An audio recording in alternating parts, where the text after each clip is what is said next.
중동의 하늘이 다시 긴장감에 휩싸이기 시작한 것은 이스라엘과 하마스의 무력 충돌이 전면전 양상으로 확산되면서부터였다. 사우디아라비아는 이 사태를 단순한 역외 분쟁으로 보지 않았다. 국경을 맞대지 않았음에도 불구하고 중동 전역으로 번질 수 있는 군사적 불안정성은 곧바로 사우디의 안보 계산식 전체를 뒤흔들 수 있는 변수였기 때문이다.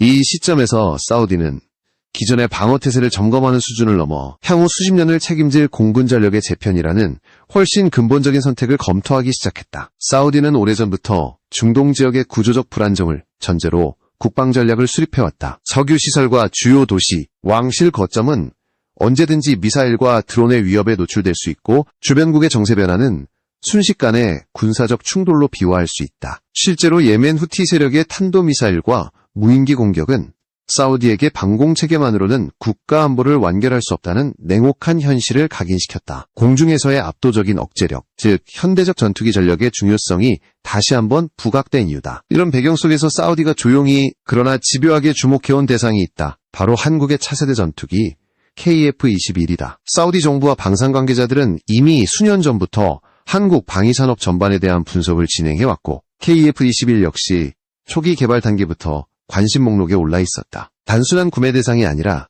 장기적으로 함께 발전시킬 수 있는 전투기 플랫폼이라는 점이 사우디의 시선을 붙잡았다. 결정적인 변화는 사우디 측이 한국의 KF-21 공동개발 참여 의사를 공식적으로 전달하면서 시작됐다. 이는 단순한 외교적 수사가 아니었다. 그동안 비공개 채널을 통해 이어져 온 협의가 수면 위로 드러난 첫 사례였고 사우디가 KF-21 사업을 전략적 파트너십의 축으로 삼겠다는 신호로 해석됐다. 특히 빈살만 왕세자가 KF-21을 5세대 수준까지 함께 발전시키겠다는 구상을 직접 언급했다는 점은 국제방산업계에 상당한 파장을 일으켰다. 현재 KF-21 사업은 이미 실전형 양산 단계로 진입한 상태다. 단순한 시제기 수준이 아니라 실제 공군 운용을 전제로 한 체계가 갖춰지고 있다. 사우디는 이 시점을 주목했다. 아직 개발이 불확실한 프로젝트가 아니라 가시적인 성과와 일정이 명확한 전투기라는 점에서 KF-21은 사우디의 요구 조건과 정확히 맞아떨어졌다. 여기에 공동개발 참여라는 카드까지 더해지면서 사우디의 도입 의지는 예전과 비교할 수 없을 정도로 구체화되었다. 이 발표 전후로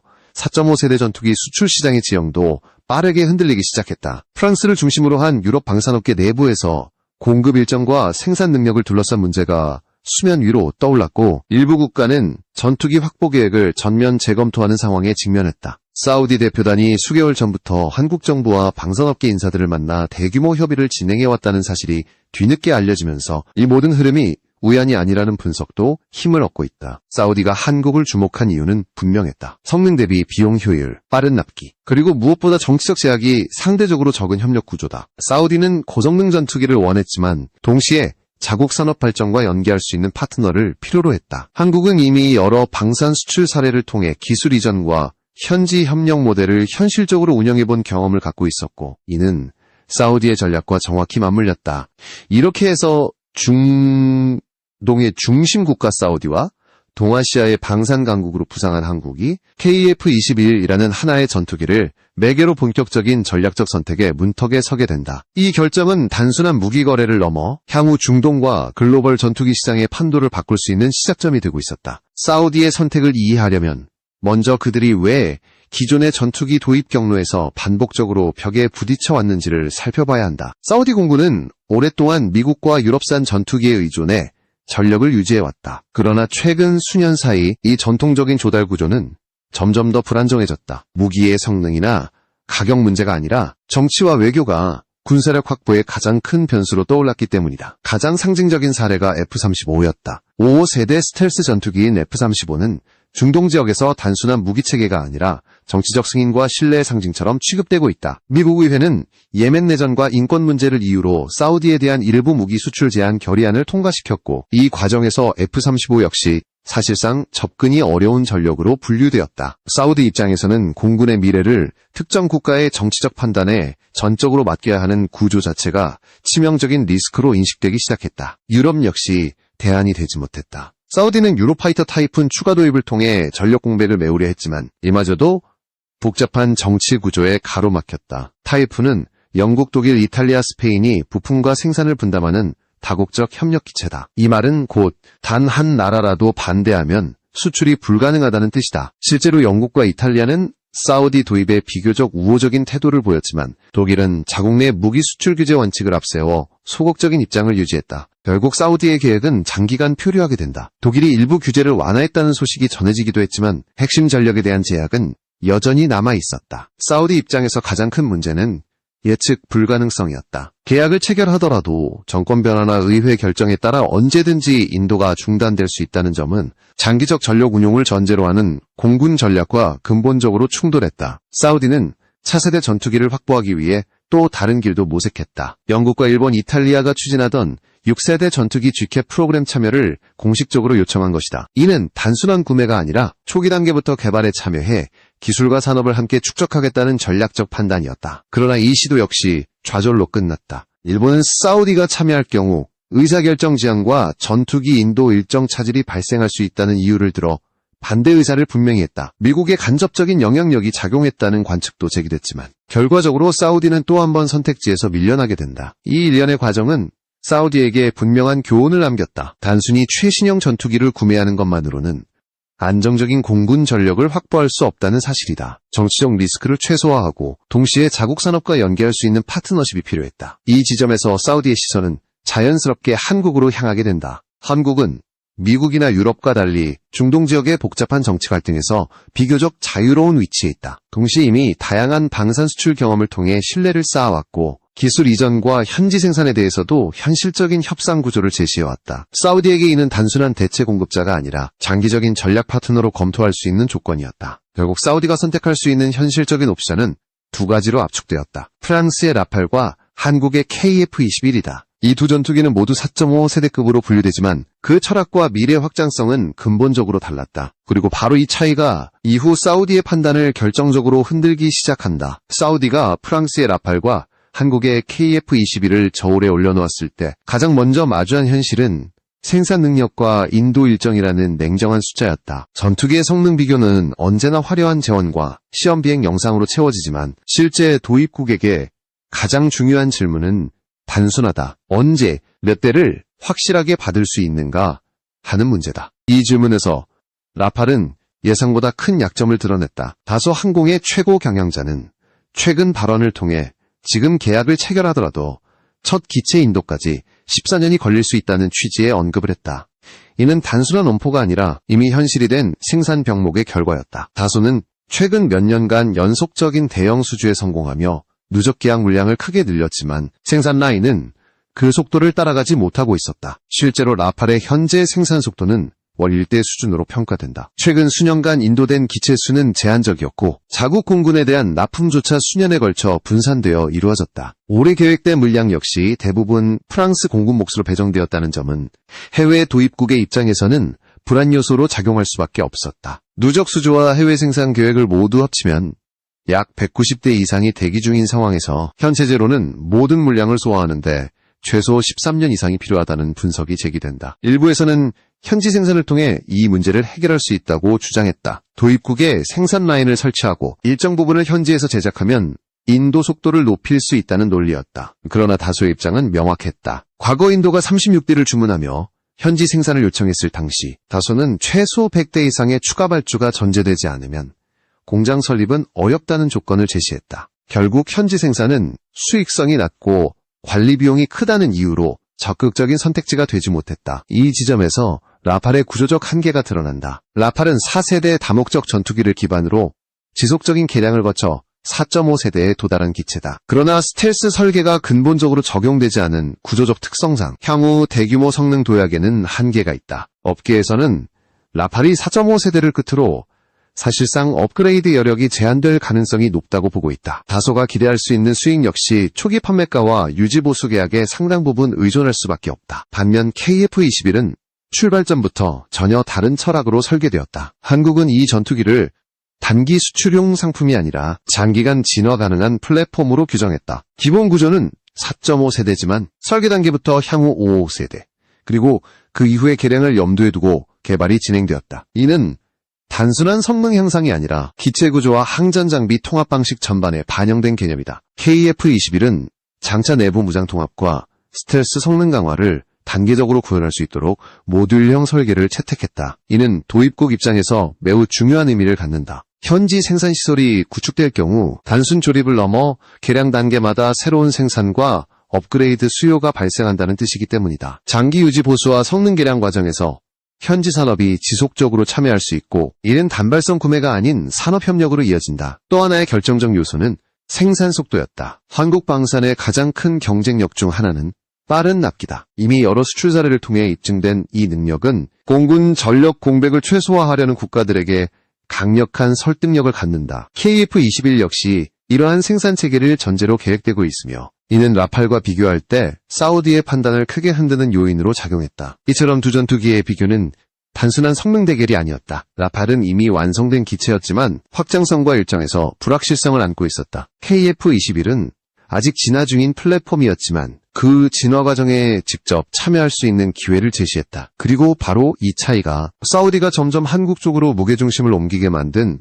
결정적 배경이 된다. 사우디가 KF-21에 더 큰 가치를 두기 시작한 이유는 단순히 전투기한 기종의 성능이나 가격 때문만은 아니었다. 그 이면에는 사우디가 처한 구조적 한계와 이를 근본적으로 바꾸려는 국가 전략이 자리 잡고 있었다. 사우디는 세계 5위권의 국방비 지출 국가이지만 군사력 평가에서는 늘 기대에 못 미치는 순위를 받아왔다. 막대한 자금에도 불구하고 전력의 질과 자립도가 따라오지 못한다는 평가가 반복되어 온 것이다. 그 핵심 원인은 명확했다. 사우디 방위산업의 자립 기반이 극도로 취약하다는 점이다. 주요 무기체계 대부분을 해외에서 구매해 운용하다 보니 유지보수와 업그레이드조차 외부에 의존할 수밖에 없었다. 전투기 한 대를 운용하기 위해 필요한 부품과 소프트웨어, 정비체계가 모두 외국 기업의 통제 아래 놓여있는 구조는 평시에는 문제가 없더라도 위기 상황에서는 치명적인 약점이 된다. 사우디 정부가 제시한 비전은 분명했다. 2030년까지 자국 방위산업 역량을 획기적으로 끌어올려 세계 상위 25개의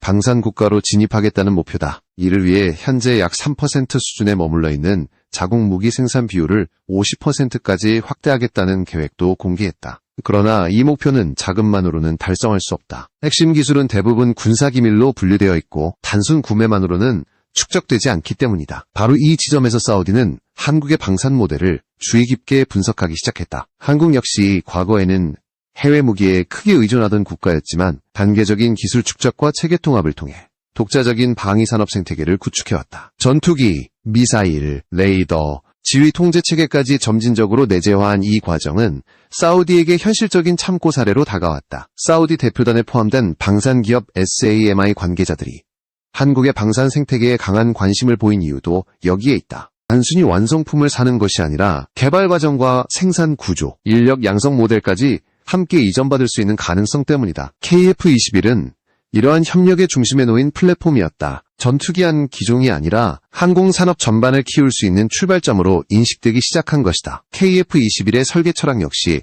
사우디의 전략과 맞아떨어졌다. 처음부터 장기 운영과 반복적인 성능 개량을 전제로 개발된 이 전투기는 현지 생산과 기술 협력이 전제될 경우 지속적인 산업 효과를 창출할 수 있다. 단기적인 수익에 그치는 구조가 아니라 개량 주기마다 새로운 생산과 업그레이드 수요가 발생하는 구조다. 이는 사우디가 원하는 산업 자립과 직결된다. 지정학적 환경 역시 중요한 요소였다. 한국은 미국이나 러시아처럼 중동 분쟁의 직접적인 당사자가 아니며 특정 진영에 대한 군사적 압박 수단으로 무기 수출을 활용해온 국가도 아니다. 이 상대적 중립성과 유연성은 사우디 입장에서 협상의 부담을 크게 낮춰주는 요인으로 작용했다. 실제로 한국은 다양한 국가와의 방산 협력에서 정치적 조건보다 실질적 이익과 기술 협력을 우선시하는 접근을 보여왔다. 이러한 요소들이 맞물리면서 KF-21은 사우디에게 단순한 전투기 후보를 넘어선 존재가 된다. 공군 전력 강화, 방위산업 육성, 장기적 기술 자립이라는 세 가지 목표를 동시에 충족시킬 수 있는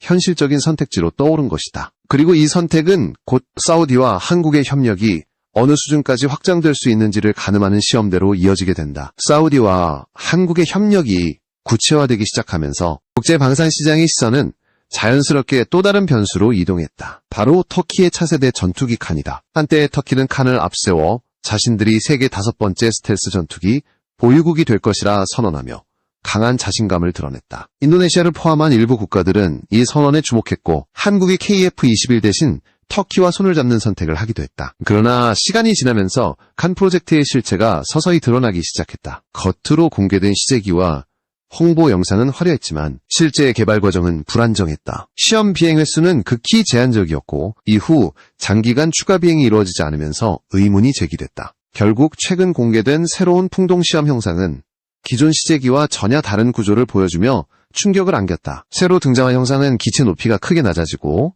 전체 길이도 줄어들었으며 수직꼬리 날개의 위치와 각도 역시 완전히 바뀌어 있었다. 이는 단순한 성능 개선이 아니라 초기 설계 단계에서 치명적인 공력 문제가 발생했음을 의미한다는 분석이 지배적이다. 실제로 해외 군사 전문 매체들은 기존 시제기가 비행 안정성과 진동 문제를 해결하지 못해 사실상 폐기 수순에 들어간 것으로 평가했다. 문제는 여기서 그치지 않았다. 터키는 내부 무장창을 갖춘 스텔스 전투기를 강조해왔지만 새로 공개된 형상에서는 내부 무장 통합의 흔적을 찾아보기 어려웠다. 일부 터키 언론조차 내부 무장 시스템이 형식적인 수준에 머물러 있으며 실질적인 미사일 운용 체계는 완성되지 않았다고 지적했다. 이는 스텔스 전투기의 핵심 요소 중 하나를 확보하지 못했다는 뜻으로 해석된다. 이런 상황에서 터키가 유로파이터 타이푼 20대를 대규모 계약으로 도입했다는 사실은 국제사회에 또 다른 메시지를 던졌다. 자국이 개발 중인 전투기를 전면에 내세우면서도 정작 공군의 전력 공백은 외산 전투기로 메우겠다는 선택은 칸의 실전 배치 가능성에 대한 터키 스스로의 불신으로 읽혔다. 칸 프로젝트의 불확실성이 커지자 인도네시아의 입장도 급격히 흔들리기 시작했다. 한때 터키를 선택하며 한국과의 전투기 협력을 축소했던 인도네시아는 다시 한국으로 시선을 돌리기 시작했다. 실제로 인도네시아는 한국산 훈련기 추가 도입을 결정하며 항공산업 협력의 방향을 수정했고 고위 인사들이 한국을 찾아 KF-21 사업 재참여 가능성을 타진한 것으로 알려졌다. 이 흐름 속에서 KF-21의 상대적 위치는 더욱 선명해졌다. 한국은 장기간에 걸쳐 수백 차례의 풍동시험과 체계적인 시뮬레이션을 통해 기체 설계를 다듬어왔고 실전 수준의 시제기 비행을 안정적으로 이어가고 있다. 개발 일정 역시 명확하다. 양산 전환 시점이 구체적으로 제시되어 있으며 기술적 진화 경로도 단계별로 계획되어 있다. 터키의 혼란은 단순한 경쟁자의 실패가 아니었다. 이는 전투기 개발에서 정치적 과시와 기술적 완성도가 얼마나 큰 차이를 만들어내는지를 보여주는 사례였다. 그리고 이 대비는 사우디를 포함한 여러 국가들에게 명확한 신호를 보냈다. 실체가 검증된 개발 과정과 예측 가능한 일정이야말로 미래 공군 전력의 핵심 조건이라는 사실이다. 이제 국제시장에서 KF-21은 단순한 대안이 아니라 실패 사례와 비교될 수 있는 기준점으로 자리 잡기 시작했다. 그리고 이 변화는 곧 사우디와 한국의 협력이 단순한 계약을 넘어 어떤 파급 효과를 만들어낼지를 가늠하게 하는 중요한 전환점으로 이어진다. 사우디의 선택이 단순한 전투기 도입을 넘어서는 이유는 그 파급 효과가 양국의 군사와 산업 구조 전반으로 확장되기 때문이다. 국제군사무기 전문 매체에 칼럼을 기고해온 분석가 앤드류 스미스는 KF-21 한 대가 한국 경제에 미치는 파급 효과를 수치로 제시하며 큰 주목을 받았다. 그의 분석에 따르면 KF-21 전투기 수출은 단순한 완제품 판매를 넘어 부품 생산과 공장 인프라, 가동, 협력업체 확장까지 포함해 약 25조 원 규모의 수출 유발 효과를 만들어낸다. 여기에 더해 생산 과정에서 발생하는 부가가치와 연관 산업 효과는 최소 6조 원 이상으로 추산된다. 특히 항공, 전자장비, 복합소재, 정밀 가공 분야에서 축적되는 기술력은 단기간에 환산하기 어려운 장기적 자산으로 남는다. 스미스는 KF-21 개발과 양산이 본격화되는 2026년 이후 한국이 최신형 전투기 기술을 독자적으로 확보함으로써 얻게 될 기술 파급 효과가 최대 50조 원에 이를 수 있다고 전망했다. 이는 단일 무기 체계가 국가 산업 구조에 미치는 영향으로는 이례적인 규모다. 한국항 공우주 산업은 이미 KF-21 사업을 통해 가시적인 성과를 만들어내고 있다. 사업 착수 이후 1차 협력업체들과의 연계를 통해 약 15,000개 일자리가 창출되었고 전투기 사업단 관계자들은 개발 완료 시점까지 최대 12만 명에 달하는 취업 유발 효과를 기대하고 있다고 밝혔다. 본격적인 수출이 시작될 경우 해외 생산 라인 가동과 현지 협력 확대에 따른 추가 고용 효과 역시 상당할 것으로 전망된다. 방위사업청은 KF-21이 해외 시장에서 최소 400대에서 500대 규모의 수출 잠재력을 갖고 있다고 보고 있다. 이미 일부 국가는 도입 또는 공동개발에 강한 관심을 보이고 있으며 기존의 한국 무기를 운용해 신뢰를 쌓은 국가일수록 KF-21을 차기 공군 전력의 핵심 후보로 검토하는 분위기다. 이는 전투기 한 기종이 아니라 한국 방산 전반에 대한 신뢰가 함께 수출되는 구조를 만들어낸다. 사우디 역시 이 점을 정확히 계산하고 있다. 사우디는 이미 한국과의 경제협력을 통해 대규모 투자를 진행해왔고 방산 분야에서도 점진적으로 협력 범위를 넓혀왔다. 한국산 미사일과 방공체계를 도입해 실전 운용 경험을 축적한 사우디는 이제 공군 전력이라는 가장 핵심적인 영역에서 협력의 수준을 한 단계 끌어올리려 하고 있다. KF-21 공동개발 참여는 그 정점에 해당한다. 이 선택은 사우디에게도 전략적 전환점이 된다. 단순히 최신형 전투기를 확보하는 데 그치지 않고 자국 방위산업의 체질을 바꾸는 계기로 작용할 수 있기 때문이다. 전투기 생산과 유지보수 개량 과정에 참여하면서 축적되는 경험은 사우디가 목표로 삼은 방산 자립의 현실적 발판이 된다. 이는 외부 정치 변수에 흔들리지 않는 공군 전력을 구축하려는 사우디의 장기 전략과 정확히 맞물린다. 국제 전투기 시장의 흐름을 놓고 보면 KF-21을 둘러싼 변화는 더욱 선명해진다. 일부 프로젝트는 과도한 정치적 홍보와 불확실한 기술로 흔들리고 있는 반면 한국은 느리지만 체계적인 방식으로 검증 가능한 성과를 쌓아왔다. 이 차이는 시간이 지날수록 더욱 크게 드러나고 있다. 전투기 개발에서 가장 중요한 것은 속도가 아니라 신뢰와 지속성이라는 점을 KF-21은 보여주고 있다. 결국 사우디와 한국의 협력은 하나의 계약으로 끝나지 않는다. 이는 중동과 아시아 그리고 글로벌 방산 시장 전반에 새로운 기준을 제시하는 사례가 된다. 정치적 제약을 최소화하면서도 산업적 이익과 기술 축적을 동시에 추구하는 모델, 그리고 단기 성과보다 장기 진화를 중시하는 접근 방식이다. KF-21은 이제 한 나라의 전투기가 아니라 국제 시장에서 새로운 선택지로 자리 잡고 있다. 그리고 그 선택의 중심에